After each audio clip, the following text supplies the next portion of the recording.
So, hi guys, Tim here. Just going to do another military video today, another gas mask for you today.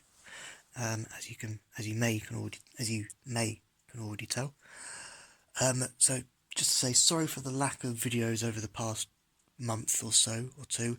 Just been kind of getting on with a lot of other stuff which needed to go on, like work. So let me get into the video. So, 1943 patent lightweight respirator. Review today with a difference, and I'll tell you that kind of later on. So the 1943 patent light respirator, or anti-gas light respirator, 1943 patent, first started out in late 1943, early 1944, was first issued to British troops who were the kind of first to land on, well, assault troops really, who were the first to land on the British sectors of the beaches of Normandy on the 6th of June 1944, and that would be, Sword sector and Gold sector of the Normandy beach of, again, the first wave assault troops.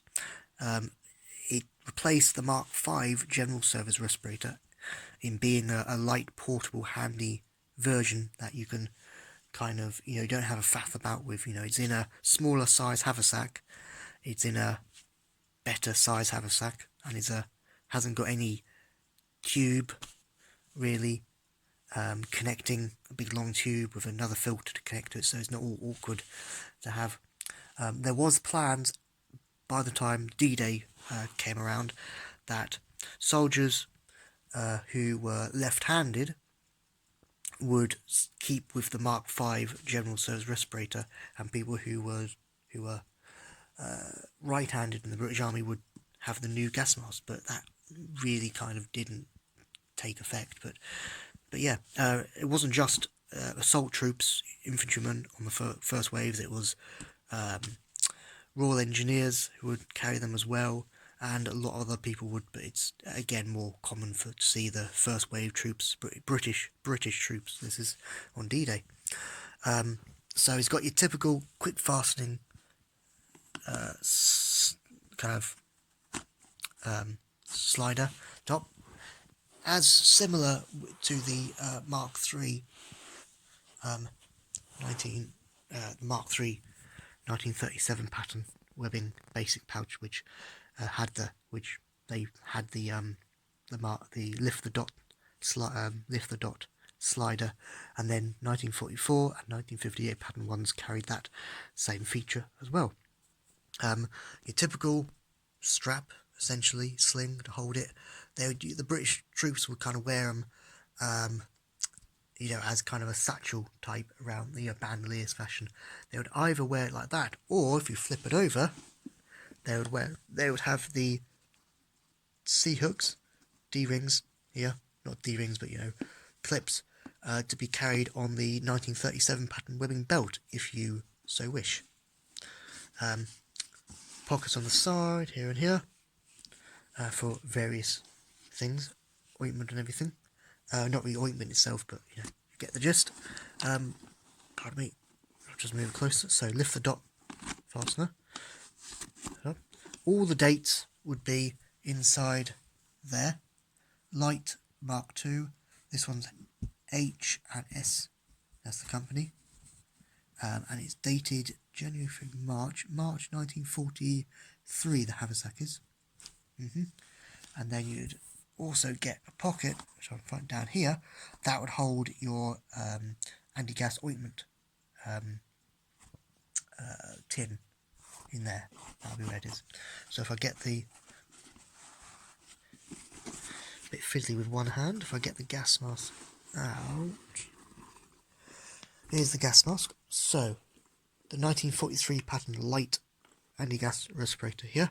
As you can see, it's a much more modern looking gas mask than the general service respirators of the kind of the Mark IV, Mark V of the early war period, early to mid-war, I would say. So the 1943 pattern light respirator went through D-Day, 6th of June 1944, went through the kind of latter half of the Second World War, and then went through into the 1950s with very slight changes to the vent hole and everything, the mouthpiece here. And then in the 1960s, the British Army decides, well, really the Danes decide, and asked Britain if they could have a share of their 43 pattern lightweight respirators. So the British Army sent a load over of these to the Danish Army, and so you find a lot of them with Danish issue mark, reissued marks, and this is that specific one of them, sorry. Now, the reason why, just going off topic, the reason why the mouthpiece kind of ventilator is that size is because person who on kind of a wires operator, while signalman, could stick the microphone, actually plonk it kind of in the gap there and talk, because you can speak to it. So it's much easier and you can still communicate. So,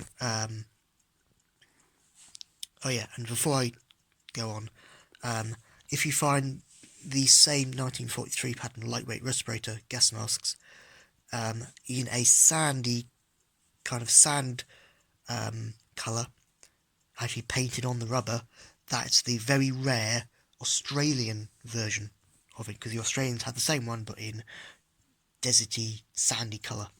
Yeah, but these are the British type. So as I say, Danish reissued. Here you've got the Danish reissue kind of stamping there, crown. You've got a reissued stamp of 1944, British reissued stamp 15th September 1944. And you've got the British War Department mark there.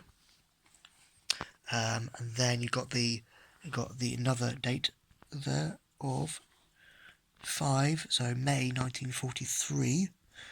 Yep, 1943, which is the kind of the first stamping mould directed to the rubber, so that this specific gas mask went through the Second World War, to say the least. And then it was reissued to the Danish Army with the Danish crown, and it's been restamped here as 24th of July 1962. And it was by then, well, it's mainly by 1965-66, when the British Army decides that they would replace this gas mask with the S6 and S10 nuclear biological warfare gas masks. Which, yeah. Now, straight away, you can tell it's a Danish reissued one, because of the weird-looking modern plastic filter ring here. Now, originally, this wouldn't have been on the proper British wartime / 1950s versions. It would have just been this little rubber bit at the bottom with the threading in there, and then of course you screw it directly onto there. But as it's a Danish reissued one, it has this more modern plasticky filter there, filter threading groove here at the top. But yeah, these were they're still around, still easy to find. It's nice to get them all intact, all original, all matching, but I mean they're getting really hard to find now. But yeah, and then the Danish issued ones, you very commonly find them with the Danish marking on them, because a lot of them were contracted, the Danish ones. It's really expensive and really hard to find a still totally British manufactured one. And as I said earlier, it's even more rare to find an Australian made one with the painted camouflage bit on the rubber.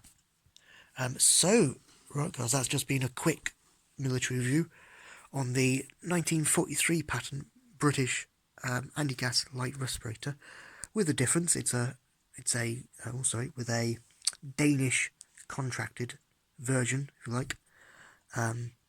So yeah, thanks for watching guys, have a good one, and I'll see you in the next video, whenever that will be. Thanks, bye.